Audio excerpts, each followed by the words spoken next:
وأهل الفضل العدد والفضل الذين ظلموا سبحان ربك رب العزة عما يصفون والسلام على المرسلين والحمد لله رب العالمين. والسلام عليكم ورحمة الله وبركاته. Waalaikumsalam warahmatullahi wabarakatuh. Baiklah, pada selanjutnya mungkin masuk ke materi ya. Baiklah, untuk ibu dan bapak guru, mungkin untuk difokuskan untuk materi kita saja. Untuk tentang itu 3 hari pengumpulannya, jadi sampai saja bapak ibu ya. Tapi 3 hari ke depan, ini adalah materi terakhir. Dalam materi ini kita ada sosial bersama bapak ibu ya. Mohon diikuti dengan seksama agar bisa mendapatkan yang maksimal bapak ibu.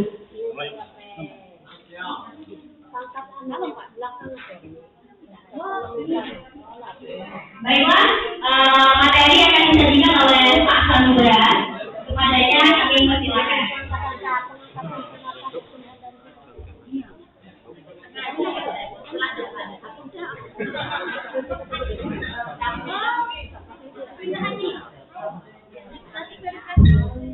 Bismillahirrahmanirrahim. Assalamualaikum warahmatullahi wabarakatuh. Kurang semangat. Assalamualaikum warahmatullahi wabarakatuh.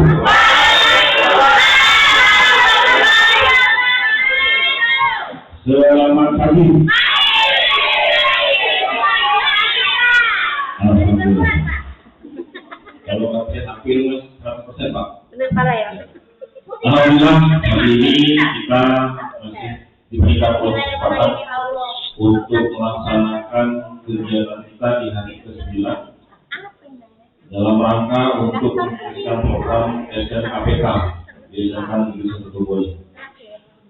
Adapun agenda kita pada pagi hari ini, yaitu yang pertama kita akan membahas materi tentang budaya positif. Kemudian yang kedua P5, dan yang ketiga direncanakan untuk siang.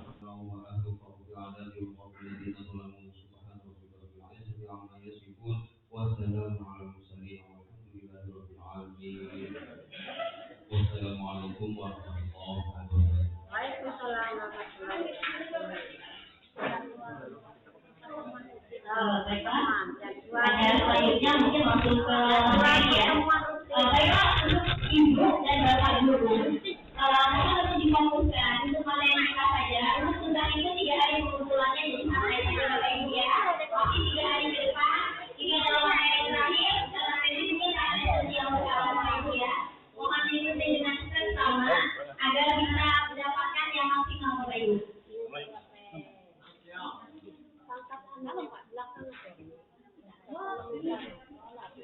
Baiklah, materi akan disajikan oleh Pak Samudra. Kepadanya kami persilakan.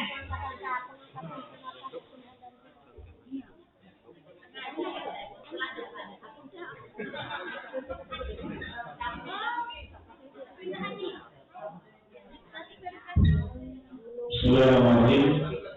Assalamualaikum warahmatullahi wabarakatuh. Kurang semangat.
5 posisi kontrol dulu. Nanti kita bisa tahu di mana posisi kontrol kita. Kemudian segitiga restitusi.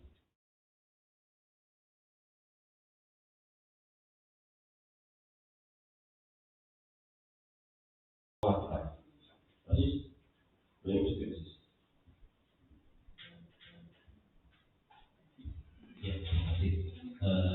Menurut survei saya, Pak, jadi itu survei itu adalah bagaimana seorang guru itu selalu berpikiran positif terhadap siswa, apapun keadaan siswa, tidak mengejar siswa dengan hukuman. Artinya kita selalu ketika siswa masalah, misalnya kita menganggap itu sebuah permasalahan yang harus kita bantu, tidak kita mengejar. Bapak Ibu bisa memberikan tanggapan? Apa itu budaya positif? Pertanyaan kedua, apakah sudah kita laksanakan budaya positif kita di sekolah? Sudah belum? Sudah. Apa contohnya? Banyak sekali Pak yang sudah kita laksanakan. Budaya positif. Iya. Aturan. Ya.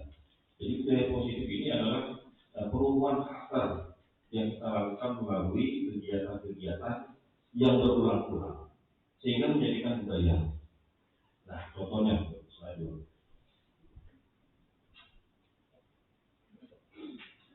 Ya, contoh budaya positif di sekolah. Nah, ini sudah kita laksanakan. Melaksanakan kegiatan keagamaan seperti sholat Jumat, kemudian sholat zuhur, kemudian yasinan, pembacaan Quran, penyambutan di depan masjid biasanya dengan penerapan 6S ya. Salam, sapa, senyum, sopan, santun dan sabar. Kemudian membaca buku di perpustakaan, bergotong royong membersihkan sampah di lingkungan sekolah, berdisiplin siswa seperti memeriksa buku yang panjang. Sudah belum dilaksanakan? Sudah. Alhamdulillah. Kemudian memeriksa lipstik. Nah, itu kalau bukan sudah melakukan budaya positif. Kalau lagi-lagi ada lipstik, biasanya perempuan ya. Kemudian rambut panjang. Nah, yang mana ini? Jadi rambut panjang ini kalau kita mengertikan itu masuk kita ulang-ulang dan kita jadikan budaya positif.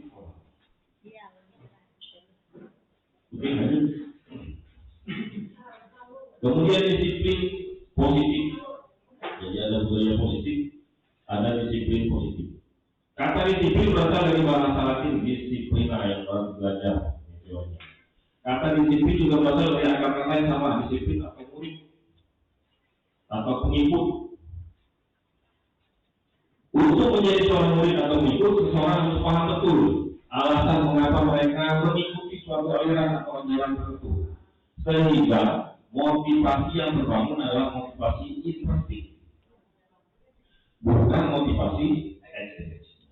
Jadi kita harus menumbuhkan dalam diri siswa itu motivasi intrinsik. Pak Fahmi, kita akan contoh apa motivasi intrinsik?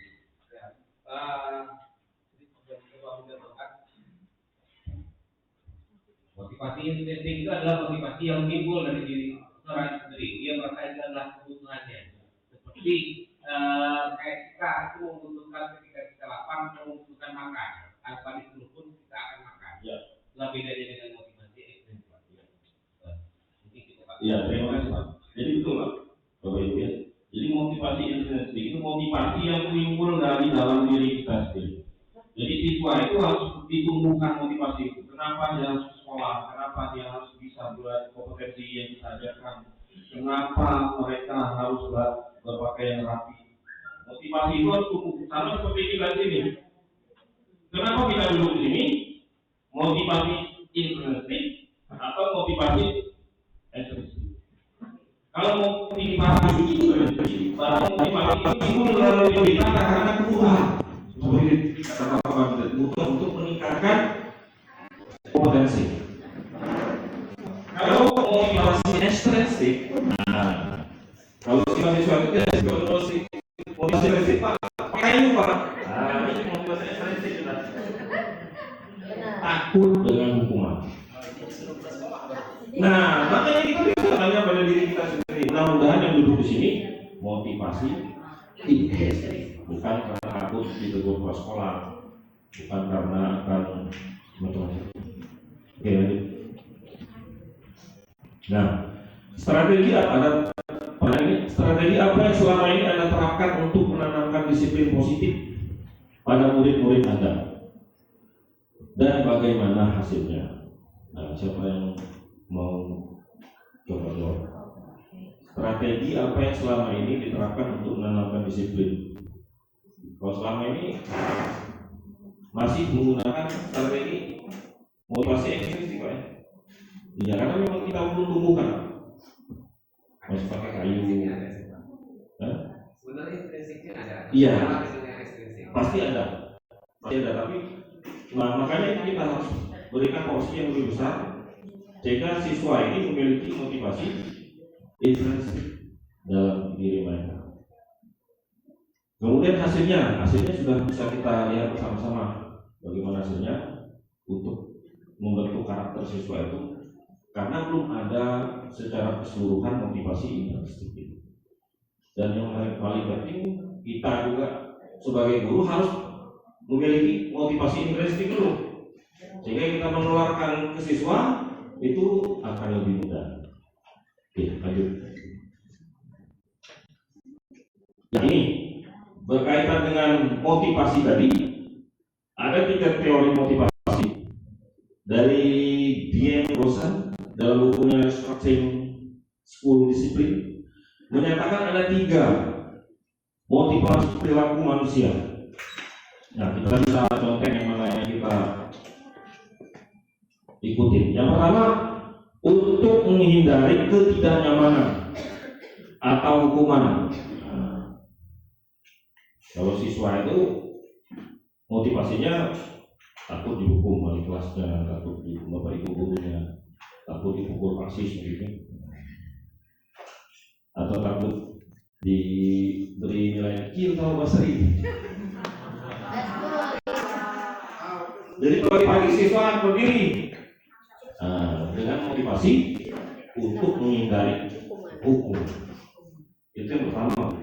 Kemudian yang kedua, untuk mendapatkan imbalan atau penghargaan dari orang lain. Mungkin mau disebut ini dan itu yang lainnya. Dan siswa juga seperti itu, penghargaan nilai yang besar. Siswa untuk mendapatkan nilai yang besar. Yang ketiga, untuk menjadi orang yang mereka inginkan dan menghargai diri sendiri. Nah, makanya itu untuk bisa menghargai diri sendiri. Kalau mereka sudah bisa menghargai diri sendiri, maka mereka akan muncul motivasi intrinsik dalam diri mereka dengan nilai-nilai yang mereka percayai. Oh, saya harus datang pagi karena ini nilai yang saya yakini. Setiap hari saya harus bangun pagi sholat subuh. Saya yakini itu dan saya ikuti berulang-ulang seperti itu. Dan mereka percaya dengan ini. Nah, itu motivasi. Jadi idealnya memang siswa itu harus muncul motivasi yang ketiga ini untuk menjadi orang yang mereka inginkan dan menghargai diri sendiri dengan nilai-nilai yang mereka percayai. Itu ya, sebagai seorang guru, ini pertanyaan untuk kita semua. Sebagai seorang guru, saat Anda hadir mengajar di kelas tepat waktu, motivasi apakah yang mendasari tindakan Anda? Saya izin Pak, minta pendapat teman ini. Mungkin yang di belakang boleh gantian.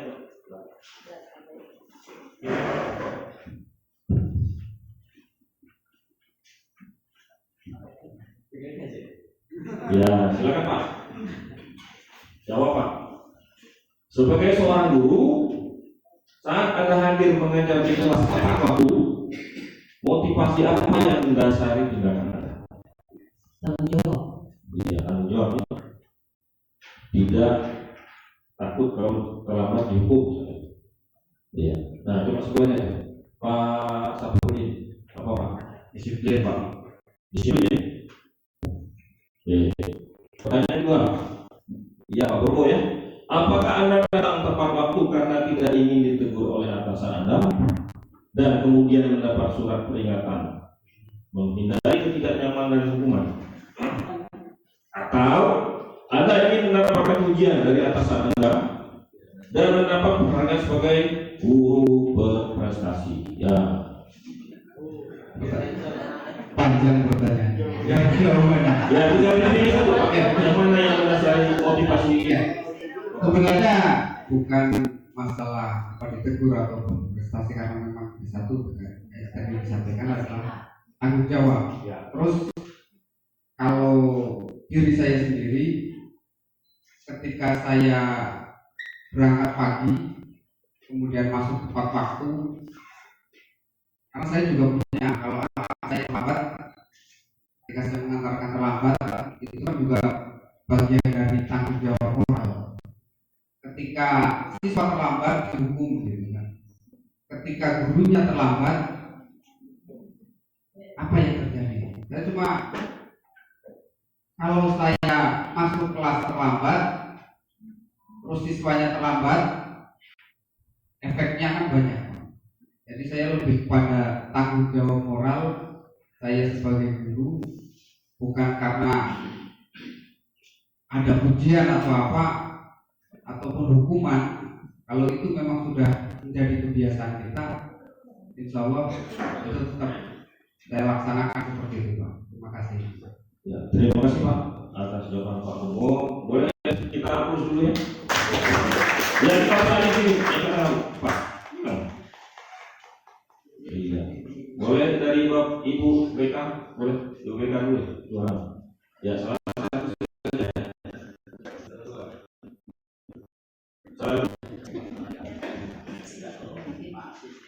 Ini tanggung jawab kita sebagai guru ya. Ini dari hati nurani dengan kepedulian kita, kemudian kita tanggung jawab sebagai guru BK, terutama kami guru BK, tidak-tidaknya memberi contoh yang baik kepada siswa. Walaupun kami tidak memberi nilai di raport, tetapi kami mempelajari ya sikap-sikap siswa, karakter siswa sehari-harinya. Jadi kami mengerti setiap individu, setiap personal untuk menangani siswa ketika kami mengadakan konseling. Itu terutama untuk guru BK. Nah, untuk di kelas-kelas kami tetap memantau Pak ya.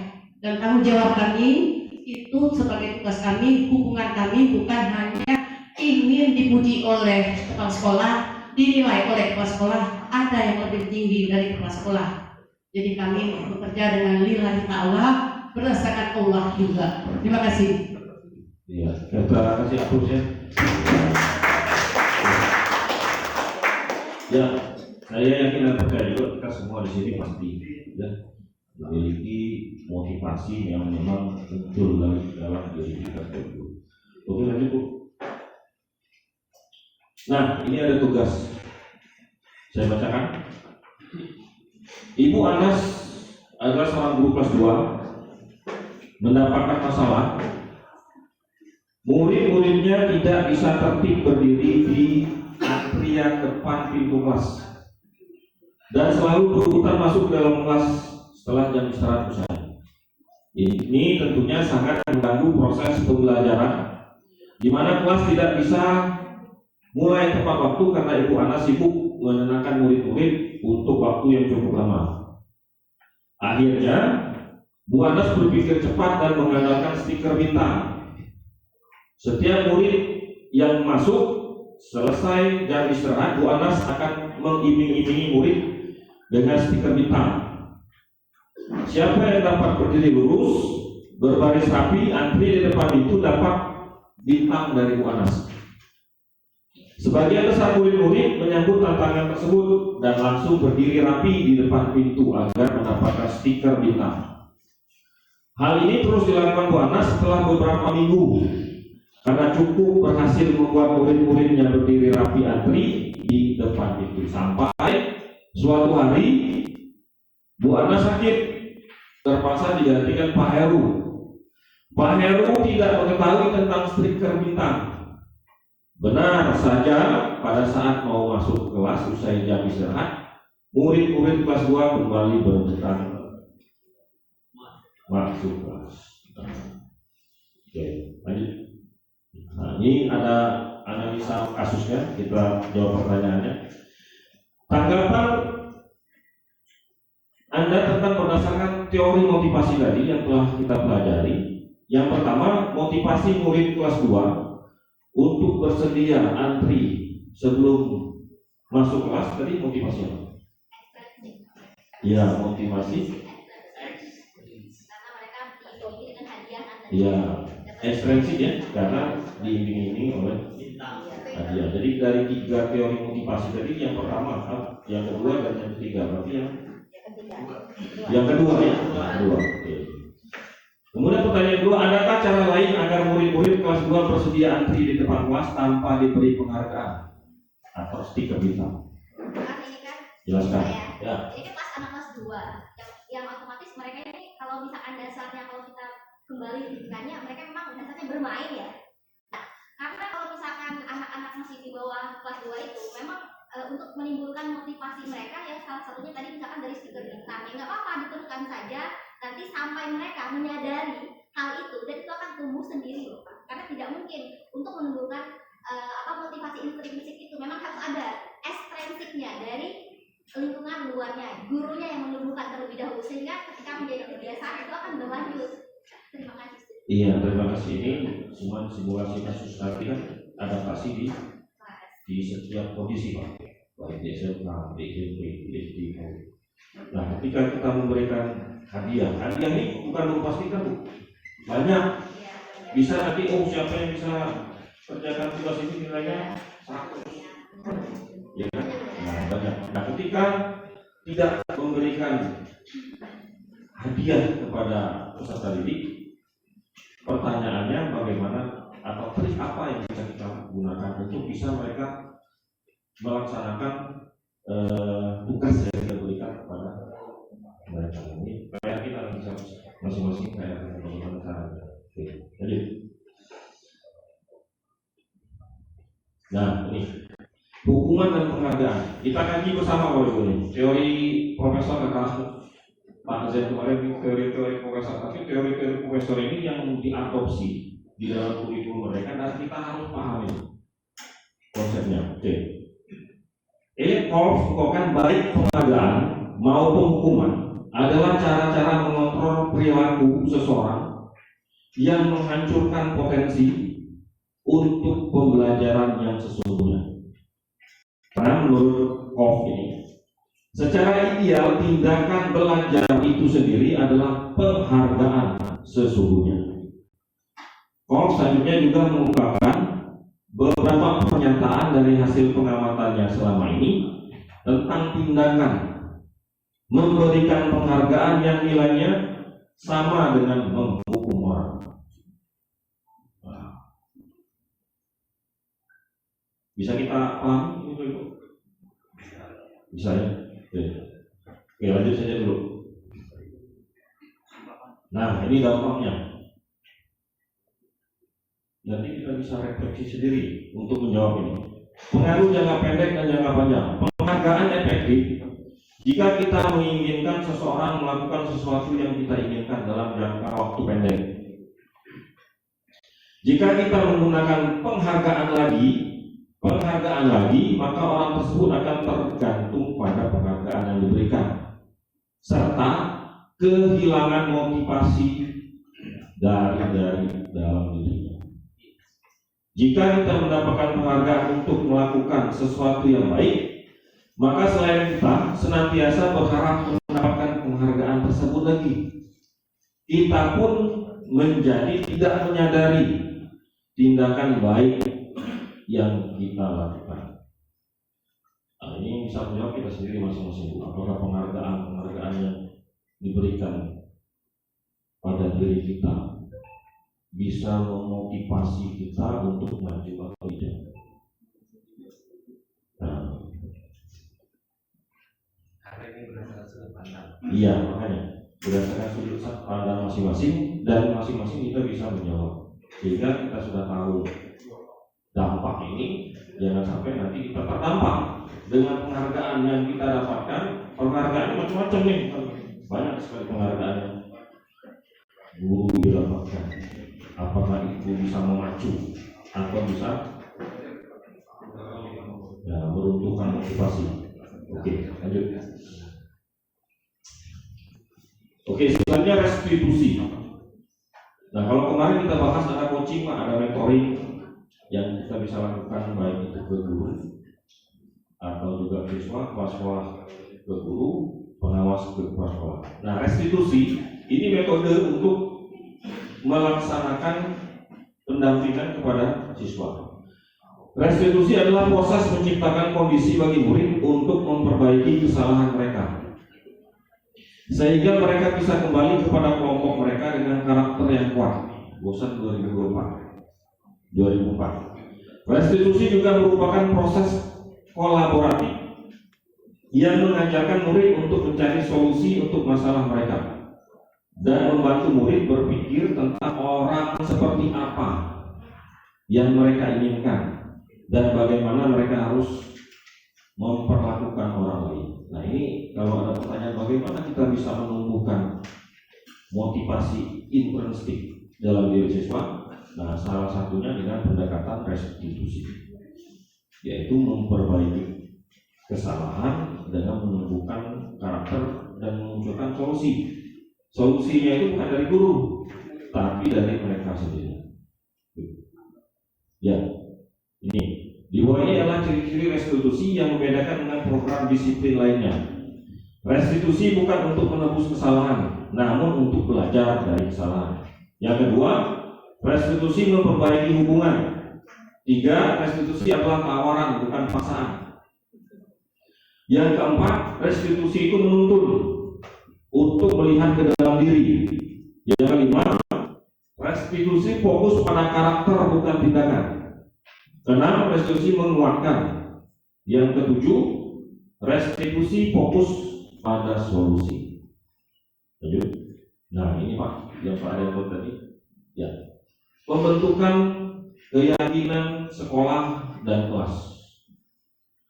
Dari teori restitusi tadi, maka akan muncul keyakinan kelas atau keyakinan sekolah. Dalam kurikulum Merdeka tidak dikenal lagi peraturan sekolah atau peraturan kelas, tapi turunannya menjadi keyakinan kelas. Pertanyaannya, apa bedanya peraturan kelas dengan keyakinan kelas atau keyakinan sekolah?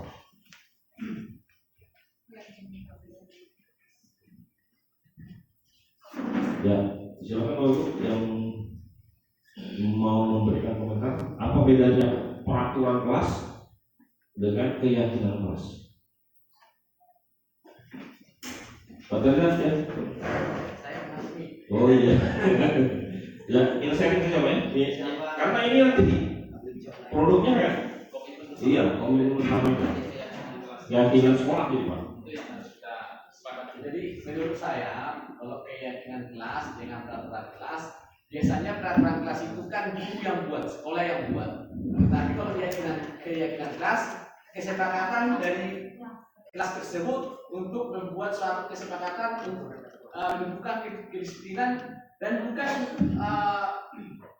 ada apa tapi ada hukuman, tetapi malu karena tidak mentaati kesepakatan bersama. Saya kira itu saya.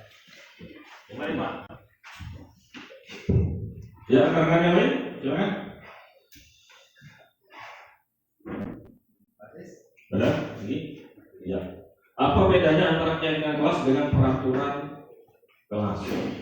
Peraturan kelas itu satu pihak yang menentukan. Kita buat peraturan di sekolah. Nah, biasanya merumuskan ada beberapa orang saja. Di kelas juga seperti itu. Di kelas buat peraturan dilarang buang sampah, dilarang peradilan dalam kelas, dilarang makan dalam kelas. Nah, sudah ada peraturannya lebih di dalam kelas betul? Sudah ya. Nah, sekarang itu dirubah menjadi keyakinan kelas. Keyakinan kelas ini dirumuskan secara bersama-sama dengan siswa.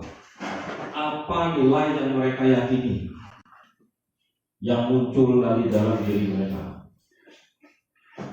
Jadi kalau misalkan nanti di dalam kelas mereka buat keyakinan kelas dilarang buang sampah sembarangan, itu masih peraturan ya.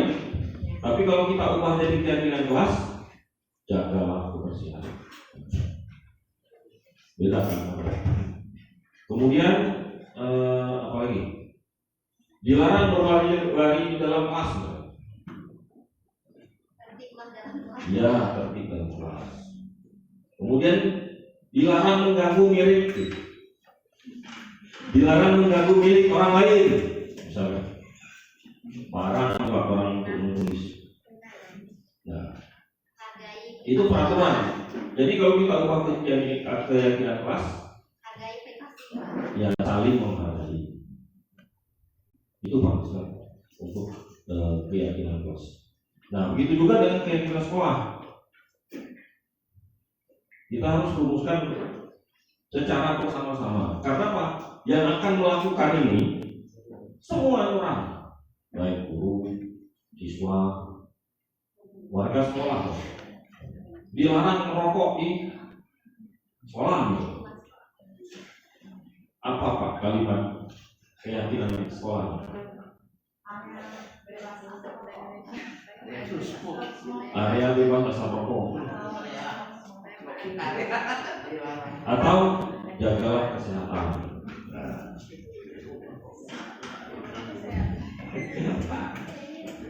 Bukan peraturan keyakinan kelas itu tidak boleh dia kalimat negatif. Nah, keyakinan kelas hendaknya ditulis dengan menggunakan kalimat positif. Ya. Kita keren tanpa rokok, jangan sampai malaikat Ya. Jadi kalimat kelas hendaknya tidak perlu banyak, tapi mudah diingat dan dipahami. Semua maka saya tidak menjelaskan rokok juga perlu.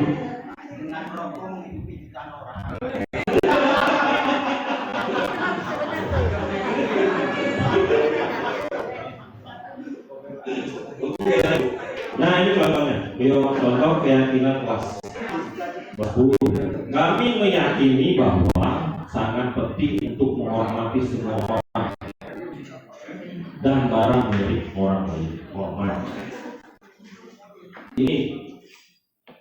sekarang juga seperti ini Bapak ya, bukan peraturan kelas lagi, tapi keyakinan kelas.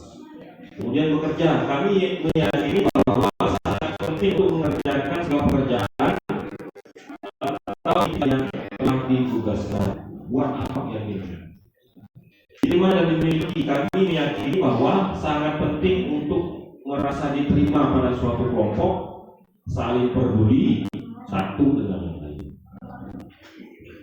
Tadi Bumi buat di kelasnya. Pas tuh banyak yang keluar Pak, kira-kira suasana kelasnya ada nyaman gitu ya, karena ada satu kelompok karena anaknya introvert dan susah mencari teman, dan sehingga kayak itu teman apa sih kayak ngerasa kayak diasingkan, dan sehingga untuk memilih berteman dengan teman yang lama, jadi dia susah untuk membuka diri dengan teman yang baru, dan sehingga kalau di sini karena katanya teman-temannya banyak di sekolah yang di sekolah lain, sehingga di sini cuma satu teman aja, sehingga yang satunya nggak ada sekolah lagi, dan dia pun merasa mau pindah jadi Pak, atau jadi bukan kelas tidak bisa, anaknya itu termasuk bullying Bu. Bullying itu kan ada 3 Pak, dia tidak dibully Pak, dia cuma merasa sendiri. Sebentar dulu. Bullying itu ada 3 Pak. Bullying pertama yang kita paham, yang kedua fisik, yang ketiga sosial. Tapi dia tuh Sosial itu kelompok menunjukkan yang lain. teman-temannya enak Pak, cuma dia nggak bisa membuka diri. Temannya kan teman Ya. aja, cuma dia nggak bisa Ya, membuka itu diri. juga. Introvert. Nah, solusinya itu kita buat keyakinan kelas. Nah, nanti coba slide yang berikutnya. Nah, nanti kita seperti ini, keyakinan kelas. Jadi pakai sticky note, masing-masing buat tempel. Setelah ditempel, baru dirumuskan bersama-sama di kelas. Ya. Ya, apa keyakinan mereka yang mereka yakini, nilai-nilai yang mereka yakini. Nah, mereka sendiri, bukan kita Pak. Kita mau fasilitasi dari guru sekarang, tugasnya fasilitasi guru dan menuntun. Nah, guru ya, oke, ya lanjut. Nah, ini bukan dasar manusia, pasti sudah paham semua. Yang pertama itu penguasaan, kasih sayang dan rasa diterima, kesenangan dan kebebasan. Ya, terus. Ya, dunia berkualitas adalah tempat khusus dalam pikiran kita, tempat Anda menyimpan gambaran representasi dari semua yang kita inginkan, bisa berisi orang-orang baik. Acil keluar, itu baru mau setan dulu. Karena smoking area langsung. Hal-hal dan apa saja yang terbaik dalam hidup, Anda merasa bahagia dan terpenuhi kebutuhan dasar itu. Nah, pertanyaannya, seperti hidup Anda akan merasa indah bila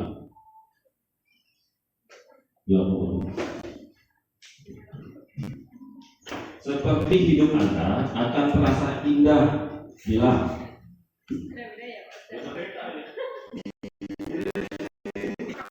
kalau saya kita mungkin ketika saya mandi Ketika kau bersamaku. ya betul. Jangan sampai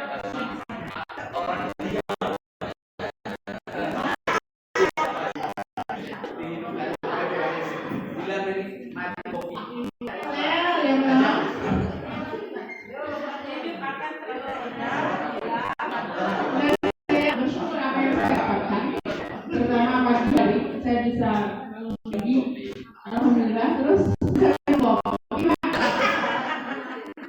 beribadah pertama dengan merdeka bebas, merdeka di mana, beribadah di manapun.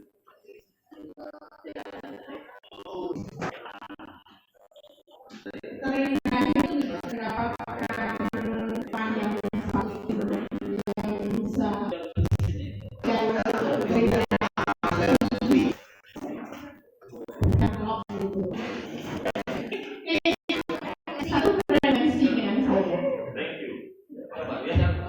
yang lain mungkin Bu.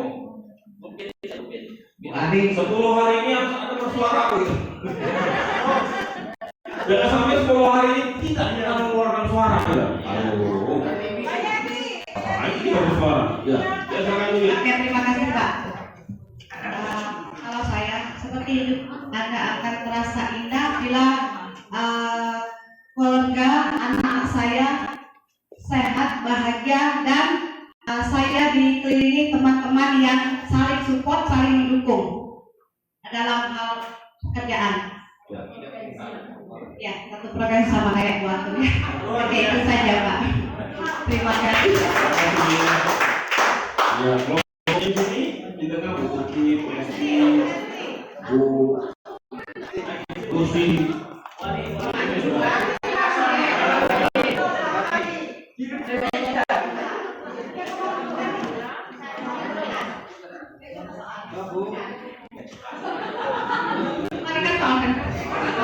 Ya,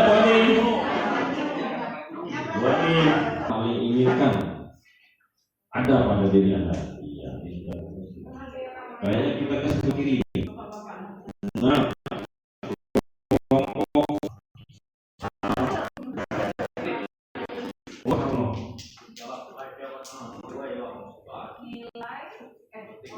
kalau Anda menjadi orang yang ideal, harapan kita ya.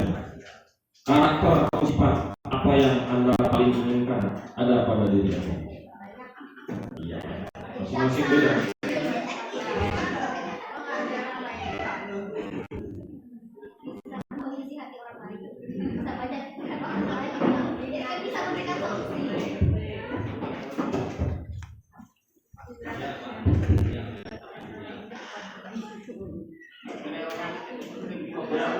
Pak Sarmono, jujur dan tanggung jawab. Jujur dan tanggung jawab ya. Iya, lanjut Pak Sarmono. Pak Sarmono.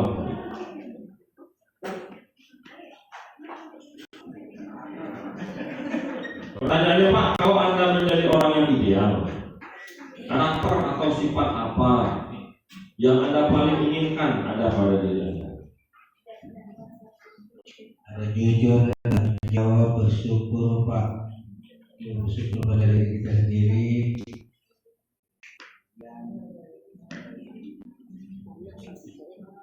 Banyak Pak.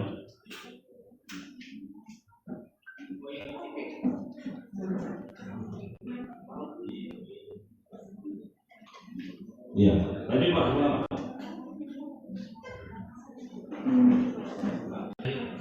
Ya. Apa pencapaian Anda yang Anda sangat banggakan?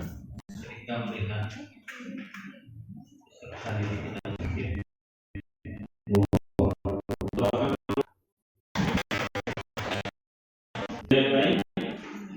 Yang paling saya merasa dia itu diperhatikan. Dimanusiakan sebagai manusia. Izin menambahkan.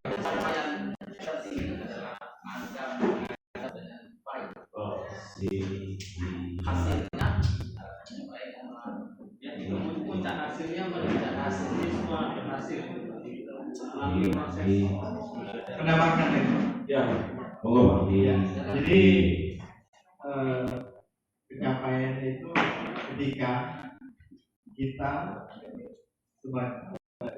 dapat kesamaan sebagai wali kelas, kemudian membina dan sebagainya dari mulai kelas 10 ke 1, dan kalau bisa tidak digantikan sampai selesai ke 12. Iya, karena siswa dari kita begitu Pak. Mereka meminta untuk wali kelasnya sampai kelas 3. Ya. Kemudian setelah selesai 12 juga, berapa tahun kemudian kita bertemu dalam kondisi yang berbeda. Itu capaian yang sangat kita banggakan. Mohon maaf, untuk wali kelas mau tidak diganti-ganti. Itu tinggal kita melihat siswa kita sukses ya. Terima kasih. Oke. Kita mungkin lanjut Pak ke pertanyaan ke-5. Ini orang pertanyaan. Apa pekerjaan ideal bagi Anda? Ya, biar Pak dulu, silakan Pak.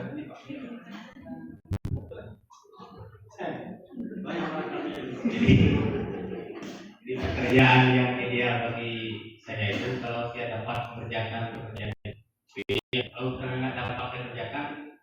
tidak kenal kerja yang mampu. Jadi saya jadi guru sebenarnya. Iya. Terus yang mampu menguasai anak, mengajarkan ilmu saya kepada anak, itu adalah pekerjaan yang dia beri saya. Iya. Jadi kalau misalnya anak-anak tidak mengerti apa yang saya ajarkan, ada kecewaan dari saya. Iya. Jadi kurang. Ya. Di belakang Pak, langsung belakang. Nah, Pak Ginting Pak. Pak Ginting. Ya. Enggak terus Pak, itu Pak. Ini harus tanya Pak. Nah, siapa saja di situ? Ya, Pak Yudi, boleh.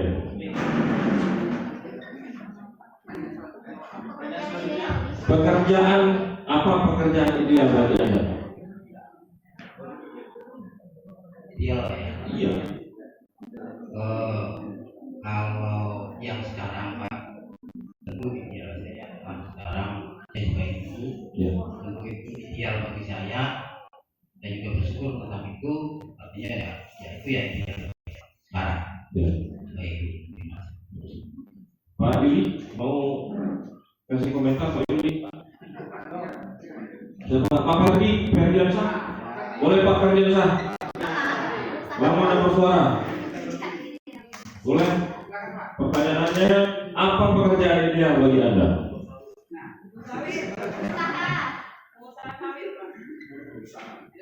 Ya, siapa? Silakan. Pak Adrian, Pak. Iya, siapa?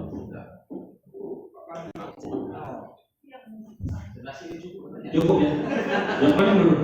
Oh ini, Kak Irsa. Silakan Pak.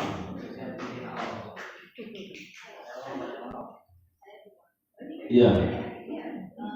Kalau untuk saya sendiri sebagai guru hampir sama dengan Pak Fadli.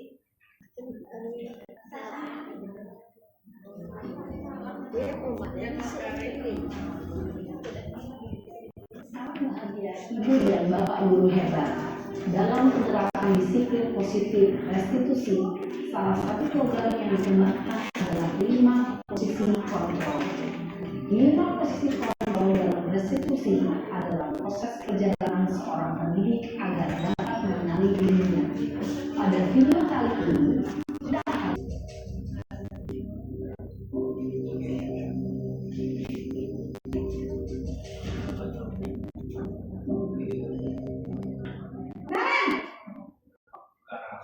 Sini kamu. Selalu terlambat. Kamu deh, pasti terlambat. Maaf Bu, saya Apa coba? Alasan kamu apa lagi? Kapan sih kamu tidak terlambat? Malas sekali ya kamu jadi anak. Dasar pemalas. Dasar kapok sih kamu. Sudah berapa kali terlambat? Sana, kamu keliling lapangan basket. Buat apa?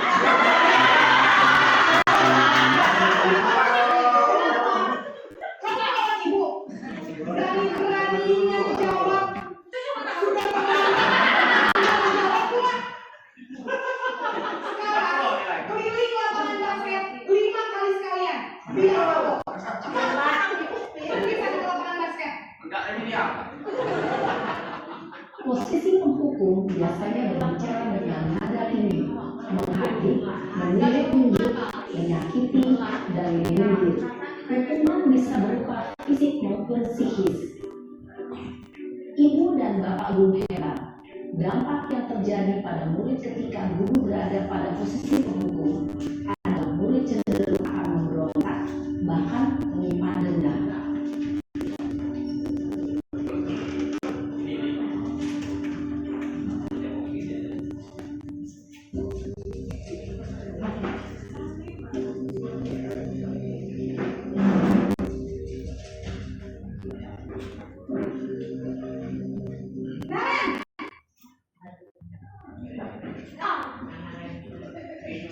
Selamat pagi Bu.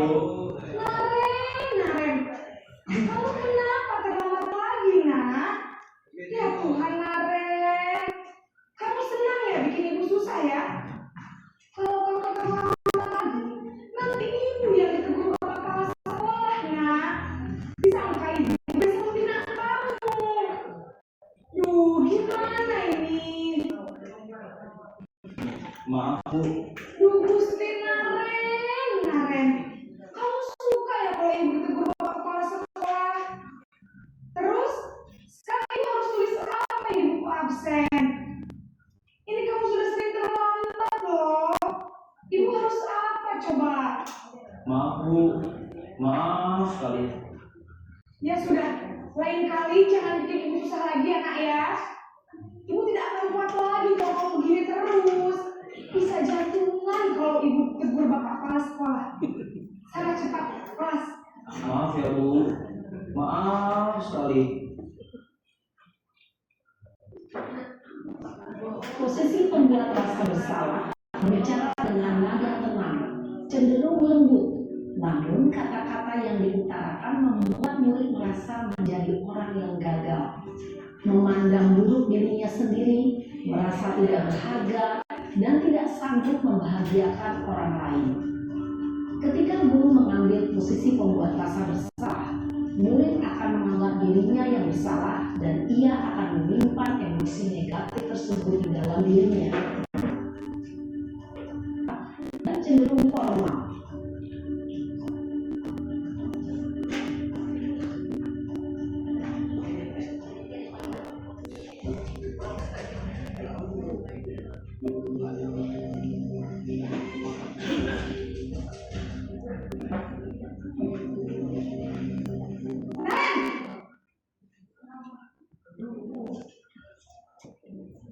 Selamat pagi Bu.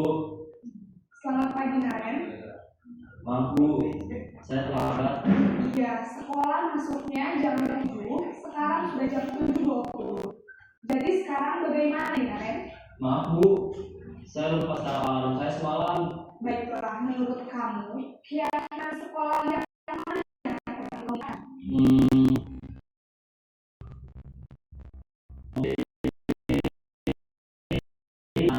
Jadi, apakah Naren meyakini prinsip saling menghormati tersebut? Ya Bu, saya meyakininya. Apakah Naren bersedia memperbaiki masalah keterlambatan ini? Bersedia Bu. Bagaimana kamu akan memperbaiki masalah keterlambatan ini? Saya akan coba untuk tidak lupa menyetel alarm saya Bu. Baik, kalau Naren lupa menyetel alarm di rumah, ada orang yang kira bisa bantu mengingatkan tidak? Ada Bu. Kakak saya, Kak Emma. Ada lagi selain Kak Emma? Selain Kak Emma, ada ibu saya. Baik, jadi yang mengingatkan Naren adalah Kak Emma dan ibu kamu ya. Kira-kira akan mulai alarm kapan ya Naren? Setelah pulang sekolah, akan segera saya lakukan. Baik, jadi Naren akan setel alarm untuk bangun besok pagi dan akan diingatkan oleh kakak dan ibunda Naren ya. Ada lagi yang perlu dilakukan Naren? Agar tidak terlambat bangun lagi. Tidak ada Bu. Baik Naren, terima kasih untuk kerjasama kamu. Sekarang kamu perlu kembali ke kelas belajar. Baik Bu, terima kasih. Posisi manajer adalah posisi kontrol yang disarankan untuk membimbing murid memiliki sikap disiplin yang positif, yaitu murid yang mandiri, bertanggung jawab, dan dapat memecahkan masalah. Tujuan dari posisi ini adalah agar murid dapat berefleksi atas tindakannya. Guru akan dengan tulus memberikan pertanyaan-pertanyaan bermakna, sehingga membuat murid dapat belajar dari kesalahannya dan mencari sebuah solusi untuk menyelesaikannya. Ibu dan Bapak guru hebat, setelah mengamati adegan kelima posisi kontrol tadi, kira-kira posisi mana yang paling ideal? Posisi mana yang dapat menunjang motivasi intrinsik murid? Ya, tentu posisi manajer. Posisi ini memang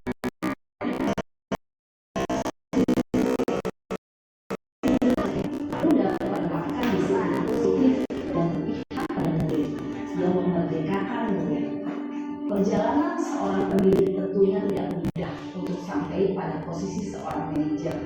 Namun, tujuan kita pasti, yaitu menciptakan murid-murid yang mandiri, merdeka, dan bertanggung jawab. Semoga penggambaran 5 posisi kontrol yang telah diperlihatkan ini dapat menjadi ajang refleksi bagi kita semua agar dapat terus mengasah dan menerapkan disiplin positif yang memerdekakan murid. Mari terus berlatih dan bersemangat. Selamat menerapkan. Salam dan bahagia Ibu dan Bapak Guru. Hebat.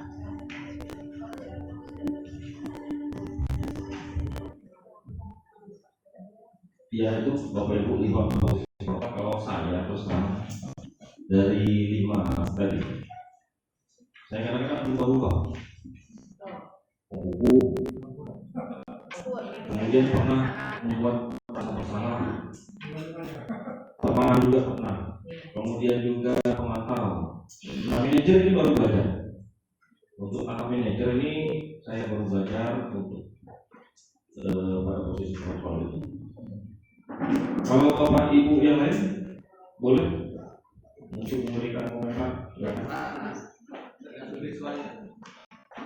Bu Asri mau memberikan komentar silakan. Gimana di siswa sebagai apa? Assalamualaikum warahmatullahi wabarakatuh. Kalau pembelajaran saya Pak, apalagi setiap pagi dimulai jam 7 pagi. Ketika siswa datang lambat, saya akan menyuruh mereka langsung ke ibu. Dan saya akan hukum mereka. Karena dengan mengambil guru atau seperti dari mereka, otomatis itu akan langsung saya suruh langsung masuk dalam pelajaran. Yang mana? Terus nanti saya bilang, kalau kamu telat, nanti ketika ada keluarga kamu yang sakit, itu akan terjadi sesuatu yang fatal. Kamu tidak disiplin, ketika orang kamu sakit, kamu telat, lelet, kamu akan meninggal. Itu yang saya sering katakan. Iya Pak, sering Pak. Ketika pergi naik pesawat. Merasa bersalah. Ini soalnya bersalah loh. Kamu pergi nanti keluar naik pesawat, pesawat itu tidak akan menunggu kamu. Iya.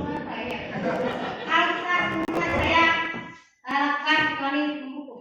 Hukum belum. Karena saya hukum. Ya sebenarnya 5 posisi kontrol ini bisa kita gunakan semua. Cuman ini kan jenjang anggaran. Nah, yang jadi pertanyaan mana yang ideal? Yang ideal kan sudah dikasih Bu Rajasa tadi kita terima kasih pada beliau. Belum lama ini baru meninggal dunia Bapak Ibu. Videonya kita tonton dan mengucapkan kebaikan. Iya. Yang lain silakan Bu. Pak Freddy. Pak Freddy. Saya lebih ya. Kira-kira Pak, untuk di sekolah kita ini, kalau saya lihat banyak itu penghukuman Pak. Gimana pendapat teman-teman guru? Ya, ibu-ibu ya. Ibu-ibu ya. Karena kalau kami misalnya di produktif di otomotif, kami itu kayaknya walaupun bawa Pak, tapi lembut Pak. Tapi lebih cenderung ke teman gitu. Ya, kalau kalian itu dengan saya. Tapi kalau ada ibu-ibu ini saya lihat. Coba ada ingat teman-teman ibu-ibu Pak. Ya, coba kita lihat pendapat ibu-ibu. Kebanyakan ya.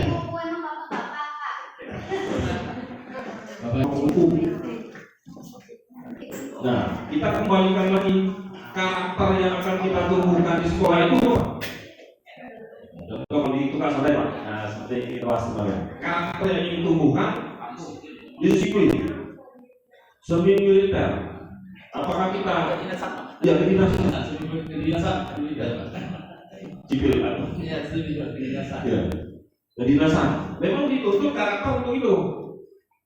Nah, apakah diperbolehkan kita menggunakan posisi kontrol itu? Ya diperbolehkan karena sudah kesepakatan dan karakter yang akan dibentuk kedisiplinan. Nah, sekarang di sekolah kita juga sama. Sekarang karakter yang akan kita tumbuhkan untuk siswa itu juga apa? Seperti gimana listrik misalnya. Karena di situ kan ada kita kemarin sudah bahas ya. Dari visi misi kemudian tujuan sekolah turun lagi ke jurusan. Nah, jurusan itulah menerjemahkan apa yang kita lakukan 10 hari ini. Karakter apa yang akan ditumbuhkan? Kalau kita mau menumbuhkan karakter disiplin, seperti rambut, pakaian dan sebagainya, dengan posisi kontrol, penghukum, kita laksanakan. Kemudian kalau sudah kita laksanakan pokok apa harus dihukum, mungkin kan sudah berpindah nanti posisinya, mungkin sudah jadi pemantau, karena sudah aturannya sudah tersampaikan dan diikuti. Sehingga di pemantau ini keyakinan kelas atau keyakinan sekolah dan keyakinan jurusan. Nah, pertanyaannya mana yang ideal? Ya tetap kalau teori Pak, akui memang teori memang manajer. Karena manajer ini nanti dia berhubungan dengan teori restitusi tadi. Bagaimana siswa itu memunculkan solusi Pak. Nah ini penting juga untuk kita untuk melaksanakan bimbingan kepada siswa. Ya. Bagaimana memunculkan solusi Bu? Bukan kamu sudah terpapar, besok kamu sudah terpapar, besok kamu lagi ya. Solusi dari dia. Nah, tapi ini ada apa? Keberlanjutan. Bukan sekali ditanya besok atau jika janji yang sudah dia berikan itu bisa kita pantau. Ya, makanya di situ ada agendanya, Pak. Agenda siswa-siswa yang menjadi bimbingan. Berbeda-beda ya karakternya. Nah, jadi pendekatan approach-nya bagaimana terhadap siswa itu? Kita harus punya trik-trik sendiri, karakter sendiri. Oh, anak ini tidak bisa dijelaskan. Nah, bagaimana approach-nya? Gitu. Ada tuh Pak trik-triknya? Iya, pendekatannya kan sudah dijelaskan di sini. Tinggal kita menggunakan senjatanya nih Pak. Senjatanya kurikulum vitae membentuk karakter siswa itu seperti apa? Karena sekarang kan banyak informasi regulasi gitu Pak. Oleh siswa, guru siswa seperti ini masalah. Nah ini solusi. Ya. Kalau menurut saya, yang begitu yang tertinggal itu karena kondisi siswa kita yang ada yang melakukan pengawasan di kepada siswa. Maka menurut pendapat saya kan, kita terapkan yang kelima ini kita terapkan itu dari jalan beberapa waktu. Ada yang mana yang diam kan? Tapi kalau kita langsung masuk ke manajemen ini tidak sulit ya. Ada anak yang patuh kalau dia diberi penghukum kan? Ada yang patuh dia diberi hukuman. Jadi sebaiknya kita terapkan semuanya nanti kira-kira yang mana yang paling mantap, yang paling pas untuk anak kita. Karena anak kita ini kalau misalnya selama ini dianggap tikarmo yang paling ganas ini kan, tentu kalau yang diajak manajer tidak kurang, dihukum juga kurang. Yang mana mau kita gabungkan semuanya. Karena yang melakukan keterlambatan bukan seorang, mungkin banyak orang. Hari ini yang dapat misalnya hari semasa ini 20-30 orang, tapi orang itu berbeda gitu. Kalau teori satu ini diterapkan mungkin takut itu masuk gitu. Itu bukan waktu. Terima kasih. Ya, terima kasih Pak. Jadi 5 posisi kontrol itu bukan kesepakatan Pak.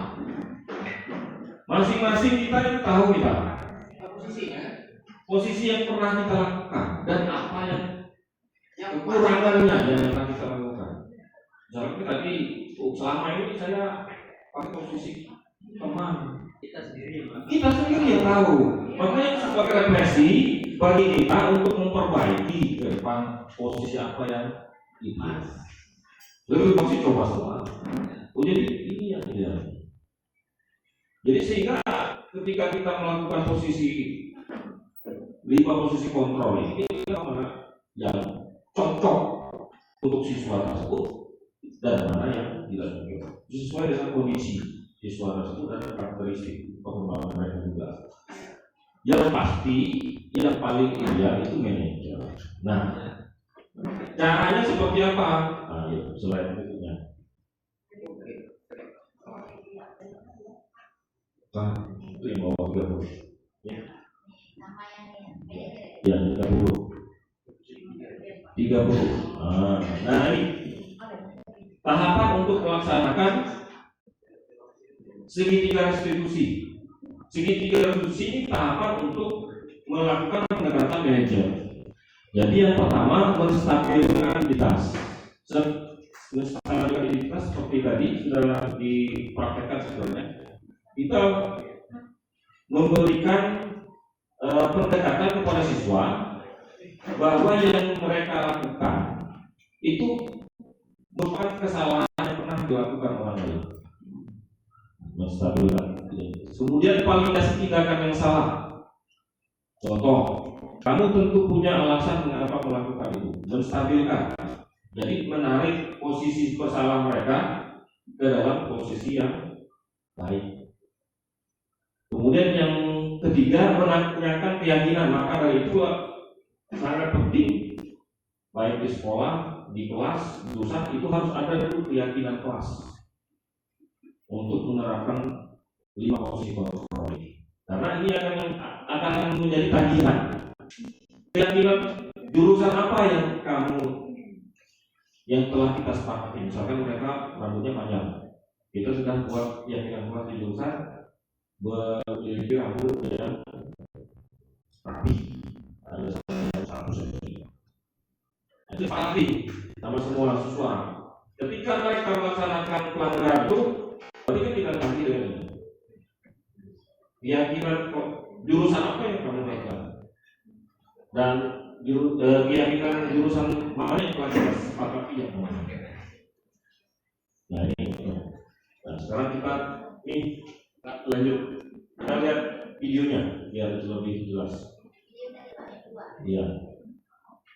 Nah, audio visual.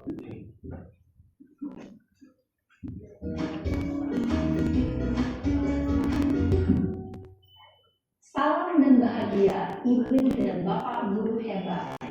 Pada video kali ini kita akan membahas tentang salah satu program disiplin positif yang diterapkan di lingkungan sekolah yang dikenal dengan restitusi.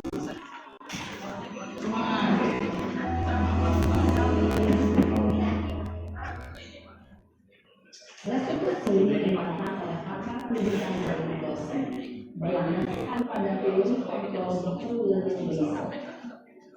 Segitiga restitusi adalah suatu proses dialektik dalam memperolehkan diri agar dapat menyelesaikan permasalahan sendiri, semakin percaya diri, mandiri, dan merdeka. Salam dan bahagia untuk Bapak Guru hebat.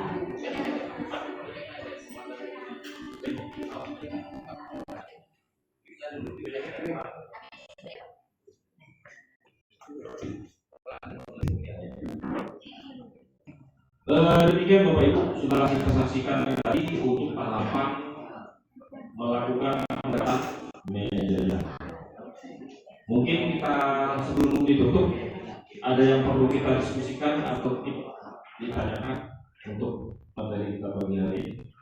Nanti siang kita akan merumuskan komitmen bersama atau keyakinan sekolah yang akan kita sepakati semua.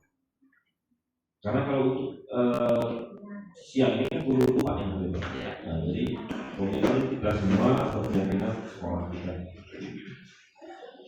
Terima atas penguatannya. Demikian Bapak Ibu sekalian, untuk kegiatan sekarang kita akan break dulu. Nanti kita akan kembali jam 10 kurang 15 untuk materi Pak. Demikian dari saya, mohon maaf atas segala kekurangan. Wabillahi taufiq wal hidayah. Assalamualaikum warahmatullahi wabarakatuh.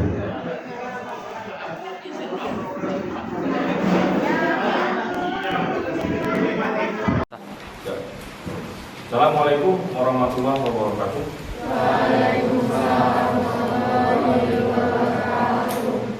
Selamat pagi. Selamat pagi luar biasa.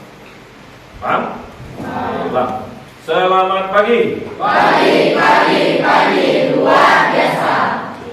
Alhamdulillah pada pagi hari ini kita bertemu lagi di kelas 10 TKJ ya. Pada kesempatan yang berbahagia ini kita akan membahas tentang peraturan kelas dan keyakinan kelas. Sekarang Bapak tanya dulu, apakah di kelas kalian ini sudah ada peraturan kelas? Sudah ada peraturan kelas, ada ya? Ya, siapa yang bisa kasih contoh peraturan kelasnya Pak? Ya, silakan satu orang. Apa peraturan kelasnya? Ya. Ayo, satu saja. Tidak. Dia tidak memakai sepatu di kelas. Ya kan? Untuk siswa atau guru? Siswa. Nah, kalau Bapak boleh. Nah, itu yang pertanyaan pertama. Yang kedua, peraturan kelas itu yang membuat guru atau siswa? Guru. Nah, sekarang kita akan ubah peraturan kelas itu menjadi keyakinan kelas. Jadi hal-hal yang kita yakini dan kita bisa lakukan akan kita rumuskan menjadi keyakinan kelas. Ya. Jadi kalau keyakinan kelas itu yang menyusunnya adalah siapa? Siswa sendiri. Paham maksudnya? Nah, jadi misalkan tadi dilarang memakai sepatu di kelas. Sekarang kita ubah keyakinannya menjadi keyakinan kelas. Berarti tidak menggunakan sepatu, tapi untuk apa kita tidak menggunakan sepatu? Biar apa? Iya, biar bersih. Makanya nanti keyakinan kelasnya menjadi jagalah kebersihan ke. Paham sampai situ? Bapak ada sticky note. Silakan kalian tuliskan satu keyakinan kelas yang akan kalian lakukan dan kalian yakini bisa kalian lakukan untuk kalian semua. Jadi masing-masing nanti buat satu saja keyakinan kelas itu. Paham? Paham ya? Ya. Coba contoh misalkan tidak mengganggu barang milik orang lain. Nah, kita ganti dengan saling menghormati milik orang lain. Jadi buat dalam kalimat positif. Paham? Ya, silakan Bapak kasih waktu 5 menit cukup ya? Ya, silakan. Ya, satu, jangan berputar.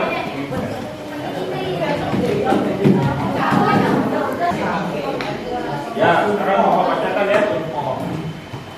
Yang pertama ini menghormati satu sama lain. Setuju? Ada tidak yang tak setuju? Setuju semua ya? Dan tulis siapa yang mau berdua Pak tulis?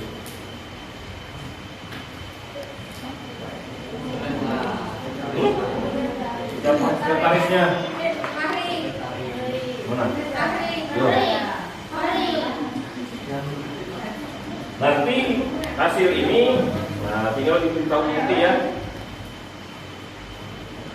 Ya. Oke. Saling menghormati ya. Saling ya.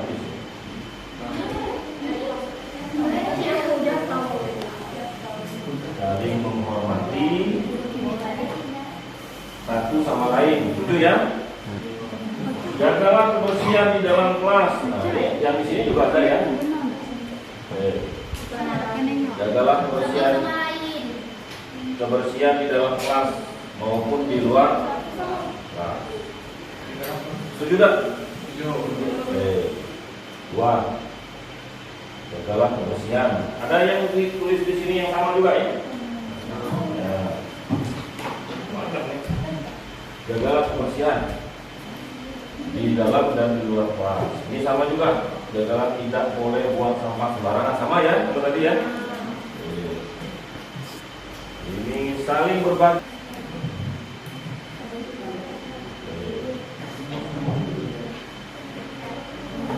Nah, Nah, Bapak bacakan lagi ya, perhatikan. Nah, ini keyakinan kelas yang kalian buat sendiri. Bapak ada masalah? Sehingga keyakinan kelas ini harus kalian laksanakan. Ya?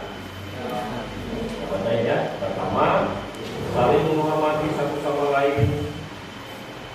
Berarti tidak boleh berantem. Tidak boleh saling membuli. Ini tidak masuk. Menjaga kebersihan di kelas maupun di luar kelas, baca harus bersih dilaksanakan ya tiketnya. Ya. Menjaga kondisi kelas aman dan nyaman ketika kegiatan pembelajaran. Jangan berisik, kecuali nanti diberikan kesempatan oleh Bapak Ibu Guru untuk presentasi ke depan atau bertanya, memberikan respon, silakan. Kemudian meminta izin saat meminjam barang orang lain. Ya, setuju ya? Kalau mau pinjam barang harus izin yang punya. Kalau yang punya tidak izin, cuma dibujuk, nah, ya, asal jangan dipesan atau tidak, asal jangan duit harus kembali maksudnya, ya.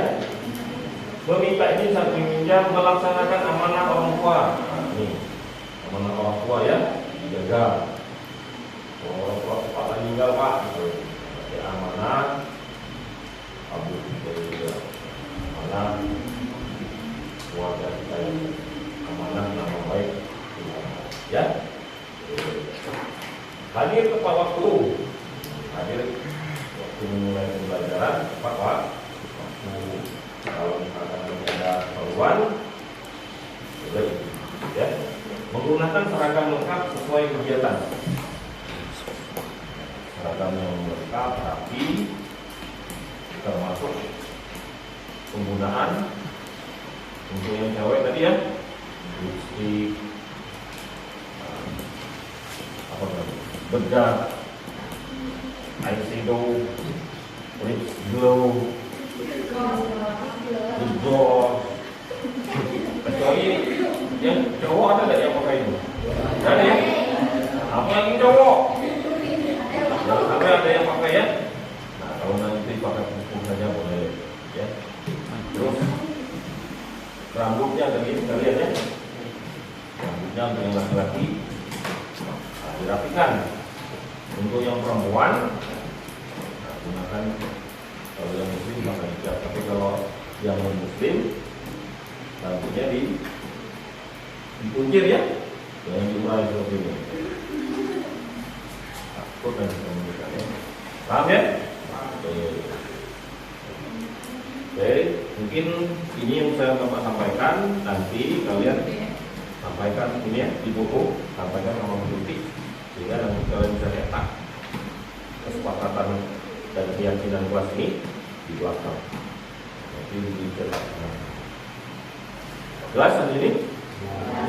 Dan bisa kita laksanakan bersama ya. Assalamualaikum warahmatullahi wabarakatuh.